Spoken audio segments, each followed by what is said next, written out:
time again. Yay! Okay, so today we're going to start with another review of fractions.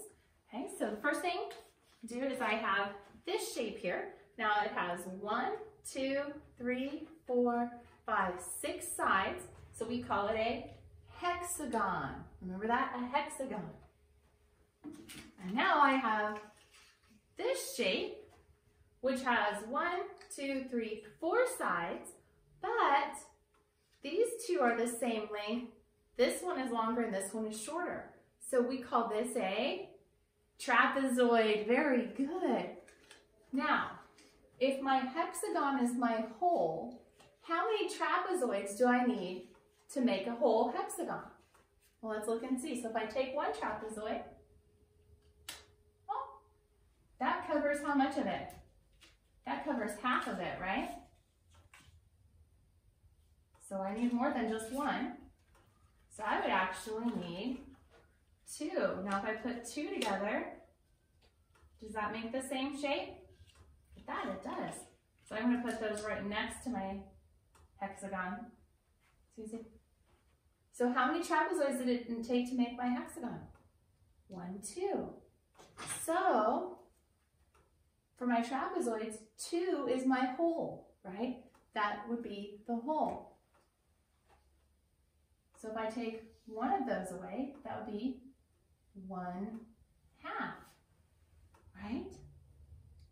One trapezoid is 1/2 because it takes 2 of them.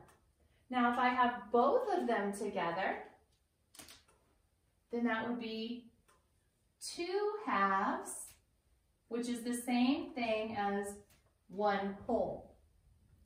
Okay, remember that? Yeah, our good friends fractions. Very fun. Okay, let's do a little bit more.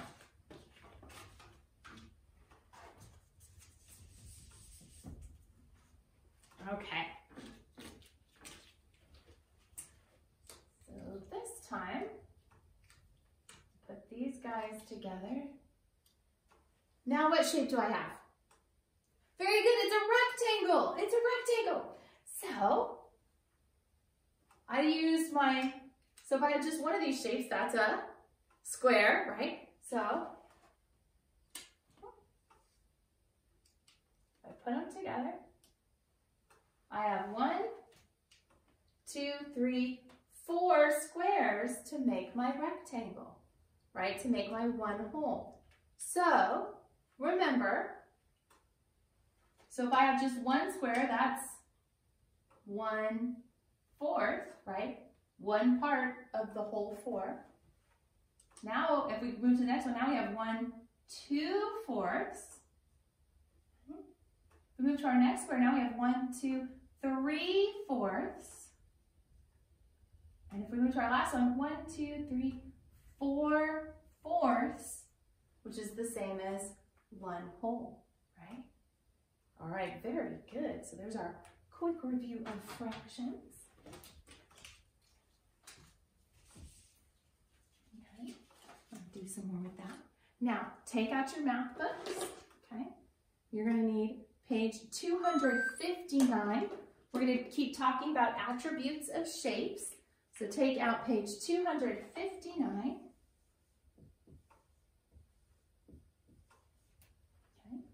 And of course, the very first thing that we always do with every paper is write our name. Very good. So as soon as my paper comes up here, I'm going to write my name. We're going to be talking about shape attributes. Now remember, we've learned a bunch of shapes, haven't we? We've learned several 3D figures. Okay, we've talked about spheres. Those guys have curved surface all the way around. We've talked about rectangular prisms, right? Those have 6 flat faces in shapes of rectangles, right? All the faces of rectangular prism are rectangles. We talked about cubes.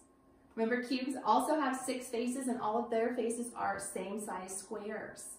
Okay? We talked about a cylinder. Remember cylinders? They have 1 curved surface and 2 flat surfaces in the shape of circles.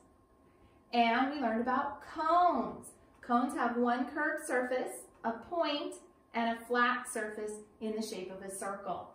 Okay, so now that my paper is ready to go, I'm going to put my name up at the top of my paper. Okay. Shape attributes. Circle each object that has a flat surface that matches the shape. So here's our shape. That's it. What shape is that?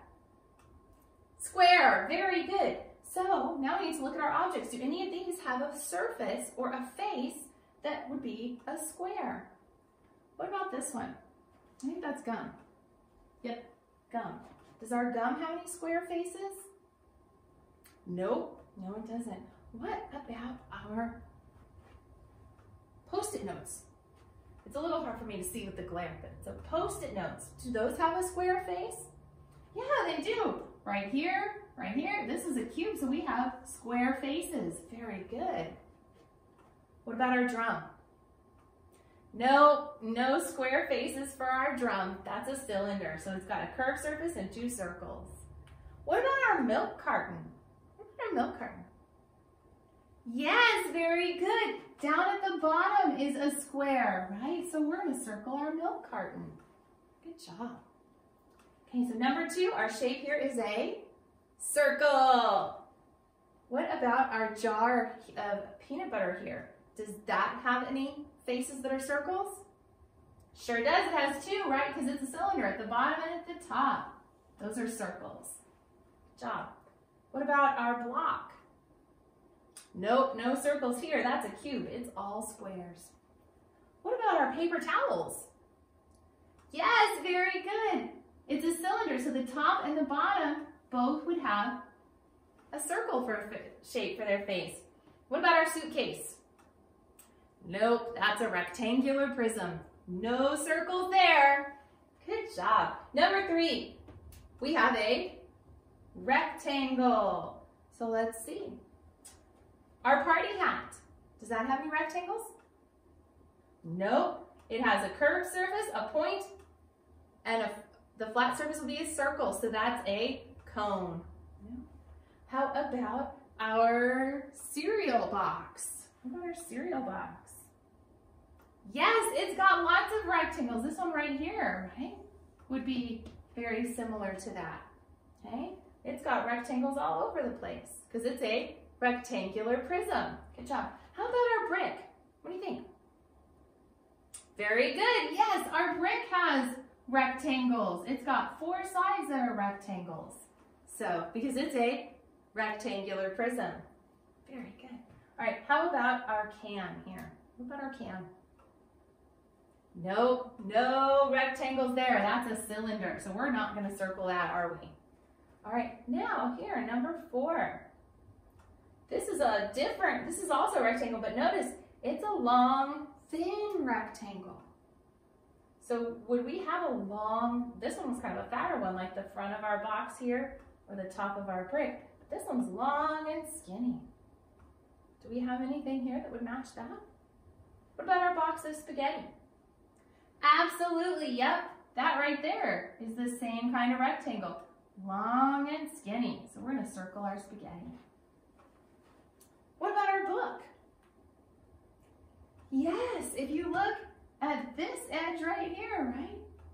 And that one back there, the spine of the book, that would be long, skinny rectangles. We're going to circle our book. What about our megaphone? Nope, that's a cylinder. No rectangles there. What about our cube? No, just squares, no rectangles. Very good. All right, so now we have draw the shape you would make if you traced the surface of a cone. Can we trace the point? No, it's just going to make a dot, right? It's not a surface, it's a point. Can we trace the curved surface? Not really, huh? It would roll around and be very difficult. But can we trace the flat surface? Yes, we can. So if we traced this flat surface, what shape would we get? Very good. We'd get a circle. Somebody draw your circle, right? Very good. Now, turn your papers over and look at the back. So on page 260, what you'll see is number 1, it says draw a line to match the shaded figure of the face. Let me try that again. Draw a line to match the shaded face of the figure to its shape. Well, you know, teachers still aren't perfect either. Okay, so you have to look at the part on the left that's colored orange, and you need to draw a line from the dot next to that down to the dot next to the shape that is the same as the orange part on your figure, okay? All right, look at the bottom, time to review. Number 2 and number 3, it says mark the fraction that names the blue part. Remember, how do we fill in our circles? Right, neatly and completely. Very good.